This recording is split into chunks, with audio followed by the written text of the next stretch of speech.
Mon invité aujourd'hui dans Grizzly Media, il a bercé l'adolescence de plusieurs personnes et on va se rappeler ces beaux souvenirs-là ensemble. Reg Laplanche qui est avec moi. Salut Reg, ça va bien? Super bien, comment ça va? Yes, ça va bien, Reg. C'est drôle comment, des fois, le berceau musical nous a suivis, des fois nous a quittés, mais il y a une phrase qui dit en anglais « Punk is never dead ». Je pense que c'est pas un peu le cas. Ah, ben, c'est vrai que c'est le cas. Mettons que le mouvement, là, il va et vient en vague, là. C'est sûr que des fois, le style punk puis tout ce qui entoure ça est super populaire, puis là, on est sur le top de la vague. Puis il y a eu des creux, mais je pense que on vient de revenir, là. On est sur le top. Mais comme tu l'as dit, ça meurt jamais. Il y a toujours des nostalgiques, des j'aime pas tout le temps dire des belles années parce que tout dépendant des différentes générations, le monde va dire que la belle génération punk, c'est peut-être fin 70, début 80, d'autres vont dire dans les années 90. Là, pour moi, c'est là. Ça se retrouve dans les années 90 avec, entre autres, le bon vieux skate punk californien. C'est drôle parce que l'autre jour, je suis allé voir dans un magasin de Québec, un centre d'achat de Québec, il y avait une compétition de skateboard. Et j'écoutais la musique qui jouait, puis j'étais comme du rap. C'est drôle comment ça a évolué parce que moi, dans ma tête, le skateboard, le patin aligné, où on voit des figures, tout ça, pour moi, c'était du punk qui était aligné à ça. Et c'était impossible d'entendre autre chose. Ben, je pense que c'est ça, c'est venu. Tu sais, j'ai souvent dit aussi que ces deux. Tu sais, je suis un fan aussi de l'époque des années 90. Puis je dis que ces deux, musicalement, ça se ressemble peut-être pas, mais c'est deux styles urbains. Autant le punk que je dirais pas nécessairement le hip-hop commercial, mais tu sais, ce qui se fait un peu dans le marginal un peu.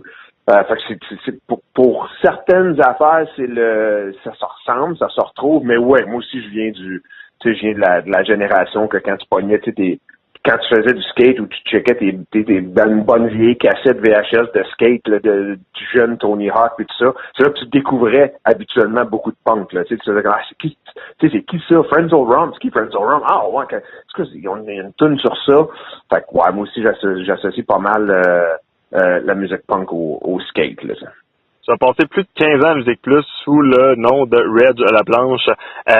J'ai le goût peut-être de commencer à savoir c'est né comment, parce que malgré mon jeune âge, je vais me trahir un petit peu, là, je me rappelle pas nécessairement des débuts de 1, 2, 3 punk et de tout ça, mais comment c'est né ce surnom-là? Ben, longue histoire courte. Moi, je suis rentré à Musique Plus en 99. Puis au début, j'étais programmateur musical, donc je décidais. Là, on retourne dans le temps que la majorité de la programmation de Musique Plus, c'est du vidéoclip, ce qui est plus le cas maintenant. Là. Puis fait que j'ai embarqué comme jeune programmateur musical pour Musique Plus et pendant cette année-là, je parlais avec la direction, puis je disais, il manque un show punk. On est au Québec, c'est un des berceaux du skate punk californien, du ska punk, tout ça. Ça prend un show ici. S'il y a une place dans le monde que ça prend un show une émission de vidéoclip puis de culture punk, c'est à Musique Plus. Ils ont écouté, on a fait un pilote, puis l'émission a commencé en mars 2000. Le 3 punk a commencé en mars 2000. Là, Reg Laplanche, le personnage, c'est que, de un, on voulait faire quelque chose de différent qui allait faire jaser, mais de deux, Moses Neimer, qui était le propriétaire de Much Music à Toronto, avait encore 50% de Musique Plus. Puis lui, il disait en anglais, there's no new face that goes on air without my approval. Fait que lui, il voulait, il n'y a pas de visage qui va en ondes sans que je donne le go. Fait que, et ça pouvait prendre vraiment longtemps. Un exemple, Pierre Landry, qui est un de ceux qui m'a fait rentrer à Musique Plus, c'est un ami à moi, un gars du Nouveau-Brunswick. Lui, ça a pris comme 2 screen tests, puis plus de 6 mois avant que finalement Moses donne le feu vert que Pierre peut être engagé comme VJ, même si tout le monde à Musique Plus était d'avis qu'il devrait l'être. Fait que là, nous autres, on voulait pas attendre aussi longtemps que ça. Fait qu'on s'est fait une petite crosse, puis on a créé un personnage qui avait pas de face. Comme ça, on n'avait pas à passer par Toronto puis dire on a juste bâti l'émission, on l'a fait, on l'a mis en ondes sans demander à personne. Fait que ça a été un bon move punk avant même de faire cette émission-là sur le punk. On trouvait que c'était bien badass puis punk là, de pas le dire au boss puis de contourner ce règlement-là. Est-ce qu'il y a un certain moment où vous vous êtes dit cette émission-là va mourir après 2 ans? On s'entend, ça t'en fait pas mal plus longtemps que ça, mais il y a un moment où on s'est dit ça t'en fera pas. Ah, en partant, j'étais pas sûr. Comme oui, j'étais confiant que c'était un show, mais que si c'était pour marcher, ça serait au Québec. Mais au début, je me disais, hey, c'est déjà assez fou qu'on le fait. Le monde va-tu embarquer? Justement, le monde va-tu embarquer sur dans le concept et dans le jeu d'un gars qui anime puis qui a une face, qui a pas de face, qui a une tête de skate. Puis ça a marché au bout. Puis le monde, dans le fond, ce qu'il disait au début, c'était une demi-heure le lundi soir à 10h. Puis les codes d'écoute étaient super bonnes. Le monde se plaignait. Il y a certaines personnes qui se plaignaient que le show était en même temps que Monday Night Raw. Fait que la lutte professionnelle. Ça, je trouvais ça assez comique quand même. Là, tout le monde, tout le temps, mais je mettais un show punk, mais là, vous le mettez en même temps que Monday Night Raw. Fait que là, on voit à peu près c'était qui notre clientèle. OK, ça marche. Mais après ça aussi, il y a eu le move de switcher puis qu'il n'y ait plus de skate. Que là, on me voit finalement la face, comme ça allait-tu fonctionner? Faire un switch qu'on allait oui, jouer des clips, mais qu'aussi, il allait avoir beaucoup d'entrevues avec les bands, puis il allait avoir beaucoup de documentaires de tournée, d'aller suivre les bands en tournée. Fait que ce côté-là aussi, de voir si ça allait. Comme là, j'ai eu des doutes, bon, ça va-tu fonctionner avec le monde? Après ça, il y a eu des doutes bien évidemment, quand YouTube est arrivé, parce que veut pas, on s'en rend que Musique Plus en entier, mais même comme un show comme un 2-3 Punk, ce qui était cool, c'est que finalement, il y avait du punk en ondes. Mais là, maintenant, quand tu veux regarder et entendre ton Bad Religion, je sais pas, moi, 21st Century Digital Boy, ben, si tu as un manque de ce clip-là puis cette tune-là, t'as plus besoin de demander à Reg de jouer ça à un 2-3 Punk, t'as juste aller sur YouTube puis le rejouer puis l'écouter 20 fois, puis là, t'as eu ta dose puis t'as fini. Fait que ça aussi, ça a été des années un petit peu plus rough, puis où c'était comme, bon, ben, ça va-tu continuer? Finalement, on a fait 10 ans avec ce show-là. Moi, j'ai fait 16 ans à Musique Plus. 10 ans avec cette émission-là, fait que c'était une belle aventure, ça c'est sûr. Bon, lorsqu'on interviewe des gens, des fois, il y en a certains qui nous impressionnent et qui nous surprennent. Je donne souvent le même exemple dans mon cas, ça a été Joey Jordison, étant un grand fan de Slipknot. Lorsque j'ai eu la chance de lui parler, bon, j'étais un peu terrifié dans le sens que je me disais c'est un nom qui est plus gros que nature. Comment il va me recevoir? Finalement, c'est probablement une des personnes les plus gentilles et les plus intéressées, non seulement à l'entrevue, mais à ce que je faisais dans la vie de tous les jours à qui j'ai eu la chance de parler. De ton côté, t'en as eu des centaines, quasiment des entrevues, un minimum. Ouais. Je dirais, les artistes qui t'ont le plus surpris, celui qui peut-être qui t'a le plus intimidé, s'il y a des noms qu'il faut que tu shottes carrément comme ça, là, un grand coup de shotgun, quel nom qui te vient en tête? Ah, c'est sûr, c'est sûr que Fat Mike, c'est quelque chose, là. Tu sais, Fat Mike, c'est NoFX, c'est Fat Records, c'est quelque chose. Puis il est devenu, ça m'a vraiment impressionné à quel point, tu sais, c'était un groupe que, moi, en plus, quand j'ai commencé à les interviewer, il avait passé une période où il donnait aucune entrevue, tout ça, puis ils ont commencé à me donner des entrevues quand même en 2-3 Punk. Puis je suis devenu chum avec Fat Mike, c'est encore un ami à ce jour, c'est encore un partner de golf. Quand on peut, on joue au golf ensemble. Fait que ça, c'est des affaires irréelles. Il faut dire qu'à la base, 1-2-3 Punk est tout basé sur le fait que moi, j'étais un fan de musique en général, puis j'y allais vraiment ça. Si j'étais en tournée ou si j'avais un accès privilégié derrière scène ou sur scène avec ces bandes-là, j'étais comme le fan ultime qui a la chance d'être là, puis qui va capter ça puis partager ça avec tous les autres fans. Vite, Fat Mike, c'est sûr, Joey Cape, les gars de Bad, Jay Bentley, c'est rendu un autre partner de golf, mais je dirais aussi Béru les Noirs. Béru les Noirs, ça j'ai eu une chance, comme c'est Béru, là, c'est légendaire, c'est mythique, mais tu sais, il y a une autre culture aussi parce que sont français, comment ça allait se faire. Ils m'ont invité puis ils m'ont laissé passer quelques jours avec eux en répète, dans le bout de Stoneham, ça, avant leur show maintenant historique, c'est plein, où ce qui me mouillait à Sio pis ça, puis quel accueil, c'était hallucinant. L'accueil, direct en partant, j'étais comme accueilli à bras ouverts, je faisais partie de la famille, j'ai pu documenter tout le build-up, puis ensuite avoir accès à ce que je voulais sur scène pendant ce show historique-là, c'est plein. Fait que, je dirais ça, c'en est un autre. J'ai rarement, en tout cas, de tous ces grands noms-là, puis c'est les grands noms de ces bandes-là, puis du punk, ça a été à 90% des surprises tout à fait agréables. C'était tout le temps des belles rencontres, puis c'était assez cool. Là, ça. Tu parles des Béru Noirs, puis ça vient de me sonner une cloche. Je me rappelle, j'étais pas mal jeune, probablement qu'un genre de pyjama à pattes ou un affaire de même. Et Jean-Luc Mongrain avait fait un topo justement sur ce spectacle-là qui avait carrément dégénéré avec de la boîte partout. Ouais. C'est assez mythique en effet. C'était quelle expérience. Ça aurait probablement été un des shows les plus fous, c'est pleine, s'il avait fait beau. Il a fait moins beau, il y a eu un peu moins de monde à cause de ça, mais à cause des conditions, à cause que Dame Nature a shooté cette pluie-là, cette boîte-là que ça a créé, ben c'est devenu quelque chose qui c'est devenu historique à cause de ça. C'est devenu vraiment comme un moment spécial, un genre de truc de comme t'étais où pendant ce temps-là, étais-tu au show? Ceux qui étaient au show, ben ont tellement d'histoires d'être mouillés, sales, tu sais, comme il y a beaucoup d'histoires et d'anecdotes qui tournent autour de ça parce que les conditions météorologiques étaient à ce point-là dégueulasses, mais ça a rajouté à la magie de l'événement. C'était fou raide. Puis du punk, c'est également badass. Le pire personnage que tu as eu la chance de rencontrer dans ton histoire, on va dire ça comme ça? Il y en a pas ben. C'est souvent le monde, je dirais des fois, t'as comme un peu tu vois, des plus jeunes groupes qui deviennent populaires assez vite. Puis là, j'y vois un changement, là, tu sais. J'utilise souvent l'exemple il y a un moment donné, j'ai vu comme, tu sais, Yellow Card, le groupe pop-punk Yellow Card. Ouais. J'ai eu la chance de les interviewer avant qu'ils soient huge, puis passer une soirée de fou avec eux autres, parce que j'ai même embarqué convaincu les organisateurs d'embarquer le drummer dans le drum battle qu'il y avait au Fouf, parce que les autres jouaient au Club Soda, puis ensuite, une année plus tard, venir quand ils ont explosé, puis devenus super populaires, puis là, ils jouaient le Metropolis rempli. J'ai eu une entrevue de merde avec le chanteur, puis ça, parce que j'ai vraiment, comme j'ai dit au gérant, j'ai dit, gars, la seule place qu'elle va cette entrevue-là, c'est aux poubelles, puis j'ai jeté la cassette bien poubelle.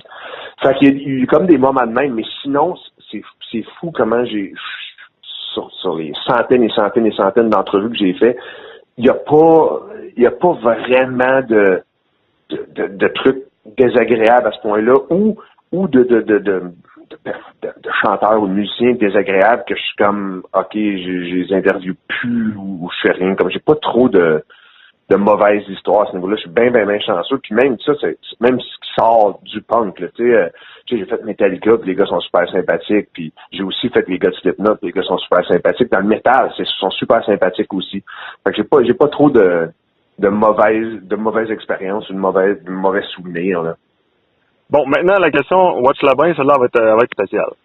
On a tourné un 2-3 punk. Nous, la seule chose que normalement, t'aurais pas le droit de dire à la radio, mais que là, t'as pas de casse, puis ben, y a pas le droit du CRTC, donc t'as le droit de le dire. Ça serait quoi? Man, tu sais, ce qui est fou, c'est qu'un 2-3 punk, j'ose dire que j'ose croire, puis merci à la direction de Musique Plus à cette époque-là, c'est que je mettais pas mal, je mettais pas mal tout. Il n'y a pas grand-chose que je censurais à 1-2-3 punk dans les tournées. Je me souviens en tournant en France aussi avec Tagada Jones, puis toute cette gang-là, puis j'ai mis du stock en long qui n'a aucun sens. Mais ouais, les tournées 1-2-3 punk, ben c'était pas mal sex, drugs, rock and roll. C'est ça que je vais dire. Comme imaginez-vous que il n'y a pas grand-chose qu'on censure. Puis là, par-dessus ça, ça a même été pire que ça. C'est quand même, tu sais, la première tournée de 3 Punk était commanditée par Molson Dry, puis c'était avec 59, Sub, puis Penelope, tous des amis à moi. Puis ce qui était différent que cette tournée-là, c'est que c'était la première, puis on avait fait comme c'était 6 dates de tournée au Québec, dans 6 samedis.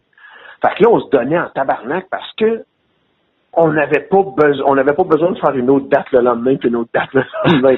Fait que chaque samedi dans chaque ville qu'on faisait, on y allait au toast. On était plus jeunes, comme je pourrais pas revirer autant de party que ce temps-là. Fait qu'on avait de la Molson Dry comme on veut boire, puis on était une gang de chums, puis c'était tout le temps, on était dans des bars, puis c'était tout le temps sold out, puis des spectacles hallucinants. Puis on était jeunes, fait que non, je dirais que ça, c'était assez fou. Fait que, ouais, dites-vous ce que vous avez vu à télé, c'est déjà assez poussé puis pas très censuré, mais c'était même pire, là, qu'est-ce qui se passait. Fait que non, c'est des bons souvenirs. Que maintenant à 42 ans, là, je pourrais pas me retaper des affaires aussi, tu sais, des affaires aussi folles que ça, là, ça c'est sûr. La fin de Musique Plus, bon, je veux pas nécessairement faire beaucoup de temps là-dessus, mais n'empêche, ton opinion sur Musique Plus aujourd'hui? Ben, c'est ce que c'est. Je suis vraiment déconnecté de ce qui se passe à Musique Plus. J'ai pas Musique Plus, là, j'ai pas Musique Plus dans mon forfait à télé. Il y a plus rien qui joue là nécessairement qui m'intéresse puis qui m'interpelle maintenant.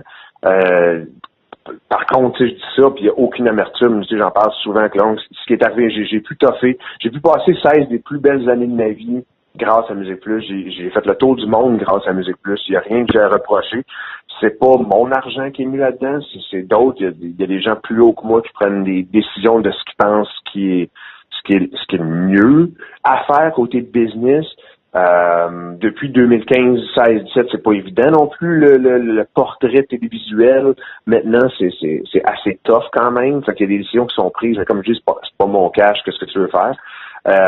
J'ai pu toffer même j'avais. Moi, j'étais dans les dernières coupures à Musique Plus. J'ai même après, j'ai été vraiment chanceux, puis j'ai eu beaucoup de plaisir à faire l'émission Buzz, qui était le show numéro 1 à Musique Plus au moment où il y a eu les dernières coupures, puis que il faut arrêter. Fait que on part la tête haute, là. C'est pas une décision qui se fait parce qu'on est en train de faire quelque chose de pas populaire puis qui pogne pas, là, en ondes. Fait que, c'est sûr, il y a une frustration. C'est sûr que, quand ça s'est fait, tu viens de passer 16 ans de ta vie puis te donner, corps et âme pour ça, mais avec du recul, c'est juste, c'est ce que c'est, puis tu vois juste le positif.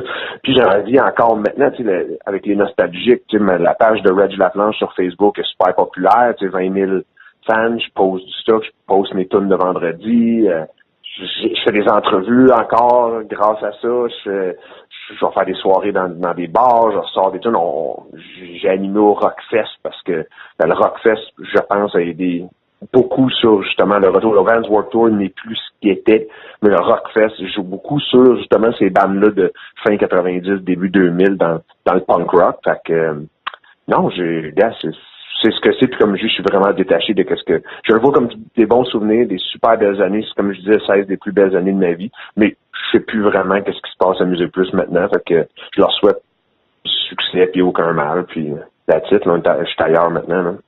Que serait Reg Laplanche dans son émission 1, 2, 3 Punk Radio? Parce que maintenant, tu es rendu, comme tu le mentionnais un petit peu en préambule, tu fais de la radio web, tout ça, puis je pense que les codes d'écoute sont au rendez-vous, puis je pense que l'intérêt est toujours là. Ouais, mais ça, je le fais vraiment pour le fun. C'est que ça a été un hasard des circonstances. C'est que les gens me demandent souvent, quand je fais des entrevues aussi, je rencontre du monde dans des bars ou n'importe où. C'est comme, c'était comment quand t'es en tournée avec Joey Cape?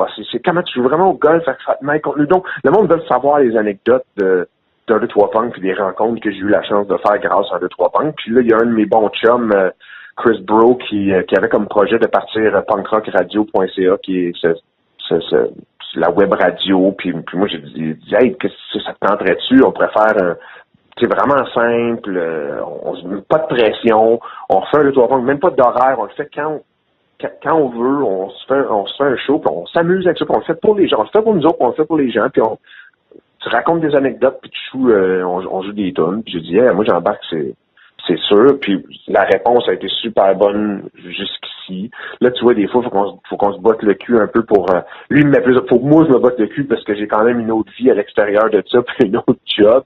Il faut que je fasse comme, ouais, j'avoue, là, ça fait un mois qu'on n'a pas fait de show. Puis on a fait d'en faire un par mois. Comme là, on est dû pour faire un nouveau. Là, le dernier, c'était comme c'était un spécial Fat Records. Fait que là, on va en faire un autre bientôt, mais ça, c'est du bonbon, c'est le fun.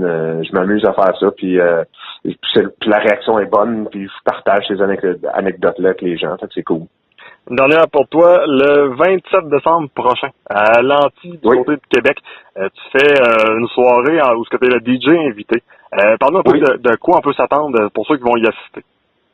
Ça va être un gros party. On est en train il va y avoir des surprises, il va y avoir sûrement des petits cadeaux, on va s'amuser. C'est que, dans le fond, ça aussi, c'est quelque chose, tu sais, la gang à l'Anti m'ont approché avec ça, puis je te dirais, c'est pas la première fois qu'on m'approche avec quelque chose comme ça, mais là, ça donnait bien. C'est qu'en juin, j'étais à Québec pour le show d'humour à Phil Roy. Justement, tu vois, un autre truc que ça va jouer le 6 octobre à Radio-Can, ce gala-là, puis je présente un des humoristes, je suis entre les deux, puis je suis avec Phil Roy. Phil Roy parle beaucoup de Musique Plus dans son one-man show, il parle beaucoup de Reg Laplanche. Fait qu'il m'a invité à venir faire un truc entre deux humoristes, puis on s'est amusé. Puis comme j'étais là, j'étais allé voir Carl, tout ça, à l'Anti, puis il y a Rajat qui s'en vient faire un show de où il venait juste de le faire, ou s'en vient le faire, puis on va en faire un autre. Il dit, viendrais-tu, toi? Puis je dis, je suis à Moncton, tu sais, C'est un peu, ouais, mais si on trouve le temps pour ça, pourquoi pas? Fait que là, il m'a trouvé, il dit pourquoi, regarde, on fait ça d'avance, on fait ça entre Noël puis le jour de l'an, viens donc à Québec, puis on se fait un gros party. Puis j'ai dit, ouais, j'embarque. Ça va être, pour ceux qui trippent justement sur ça, là, les bands punk, ska punk, pop punk, un peu hardcore, je vais spinner des tunes. On va essayer de faire un genre de, ce qu'on voudrait faire, c'est un genre de vidéo dance party, comme les bonnes tournées de Daniel Desnoyers dans le temps à Musique Plus, où il débarquait puis il y avait il jouait les vidéos, mais à la place d'être dance, ça va être punk. On va virer une brosse, on va chanter Bro Hymn tout le monde ensemble, on va se partir des mosh pits, on va triper, on essaie. C'est pas grand, l'anti, fait que tu sais, c'est comme un 250 personnes, on remplit la place, un beau gros party, on joue des tunes que tout le monde aime, puis je vais spinner pendant un genre de 3 heures. Là-dessus, il y aura du monter, puis d'autres mondes vont monter. Il y aura un micro, le monde chantera un micro s'ils veulent. Ça va être un bon party pour ceux qui aiment ce genre de musique-là, puis qui sont nostalgiques des belles années de 3 punk. Puis c'est ça, soirée DJ, j'amènerai la fameuse planche, le monde peut l'essayer, on peut prendre des photos, on fera des shots. Je dis que tu sais, c'est juste un soir, fait que je devrais être pas si pire pour virer une pas pire brosse de party avec cette gang-là, là, comme un peu à la belle époque des tournées 1, 2, 3 punk, mais là, sans band, ça va être de la bonne musique, puis les vidéoclips vont tourner sur les écrans, là. Fait que ça va être, d'après moi, c'est une belle soirée. Puis on va souligner le Noël puis le jour de l'an qui s'en vient, là. Ça va être bien, bien cool. Juste en amont que tu allais chanter Bro Hymn puis que tout le monde allait chanter avec toi, je pense que tu fais gagner au moins 200 personnes de plus. Fait que sur ça, Red, un gros merci d'avoir accepté l'invitation. Et puis, on se voit le 27 décembre là-bas à l'Anti. Yes, sir. Ça va être le fun au bout. Puis merci à toi. Là. Comme je dis, je pourrais pas dire, tout le monde me remercie tout le temps quand je fais des entrevues avec eux, mais dans le fond, c'est vous autres. Merci de bien vouloir me faire une entrevue. C'est toujours super apprécié, puis on a besoin de ça. Fait que merci beaucoup. Super apprécié. Prépare tes shots parce que le 27, ça va rentrer. Yes, sir. Yes, sir. OK, bye-bye. Bye.